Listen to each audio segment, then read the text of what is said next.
Brought to you by V-Guard, co-powered by Sensodyne O Bhimal, বলো কথা Keshari. Associate sponsor Ultratech Cement। বালুরঘাটের strong room পরিদর্শনে সুকান্ত মজুমদার মধ্যরাতেই বালুরঘাট কলেজে যান তিনি। আর বালুরঘাট কলেজের স্ট্রং রুম কতটা সুরক্ষিত রয়েছে তা দেখতেই যান সুকান্ত মজুমদার। যদিও স্ট্রং রুম পর্যন্ত তিনি যেতে পারেননি, গণনা কেন্দ্রের সিসিটিভিতে নিরাপত্তা খতিয়ে দেখেন। বিজেপি প্রার্থী সুকান্ত মজুমদারের সঙ্গে উপস্থিত ছিলেন বিজেপির জেলা সভাপতি সহ অনেকে। আমরা নর্মাল ভেরিফিকেশানে এর জন্য আমি এসেছিলাম, দেখলাম সিসিটিভি ফুটেজ ঠিক চলছে কিনা, সেই সিসিটিভি ফুটেজ আমরা কোনো অ্যাবনর্মালিটিস দেখা যায় কিনা আমরা লক্ষ্য করলাম। তো বোঝা মুশকিল, কারণ খুব সিসিটিভি ফুটেজ তো দেখে কোনো মুভেবল কিছু নেই।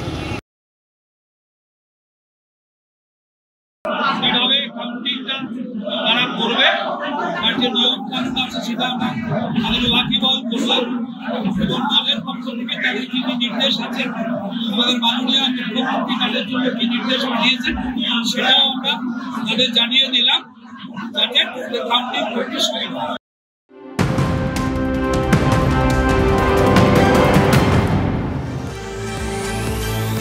ভোট মিটতেই তৃণমূলের গোষ্ঠীদ্বন্দ্ব প্রকাশ্যে। তৃণমূল পার্টি অফিসের সামনে তৃণমূল কর্মীকে মেরে রক্তাক্ত করে দেয় তৃণমূলেরই অপর গোষ্ঠী।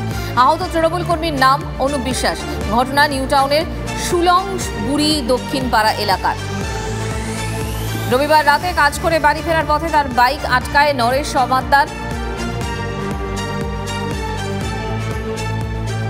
এ নিয়ে কথা বলবো, কি নিয়ে গন্ডগোল জানতে আরো বিস্তারিত জানবো। রঞ্জিত আমাদের সঙ্গে রয়েছেন, আমাদের প্রতিনিধি। রঞ্জিত, দেখো, ভোট মিটতেই যে তৃণমূলের যে গোষ্ঠীদ্বন্দ্ব ফের আরো একবার প্রকাশ্যে এসছে।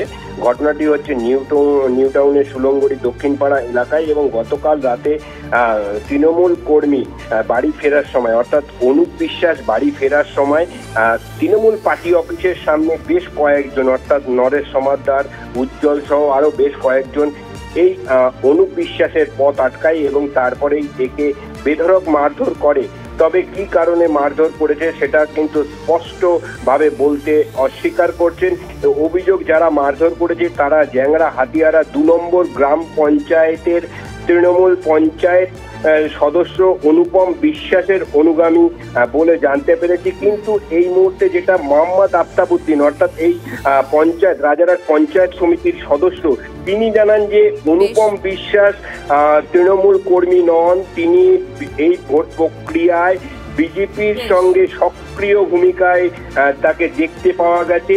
তবে গোষ্ঠী কোন্দলের কথা প্রকাশ্যে স্বীকার না করলেও পরোক্ষভাবে তিনি স্বীকার করে নেন যে বিজেপি কর্মীকে তাহলে মারধর করা হয়েছে। নজর রাখো রঞ্জিত, ধন্যবাদ।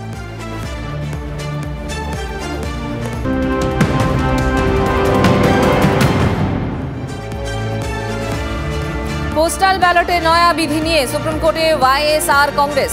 হাইকোর্টে ধাক্কা খেয়ে সুপ্রিম কোর্টের দ্বারস্থ পোস্টাল ব্যালটের বৈধতা নিয়ে প্রশ্ন জগন রেড্ডির দলের। Brought to you by V-Guard, co-powered by Sensodyne O Bhimal, বলো কথা Keshari. Associate sponsor Ultratech Cement।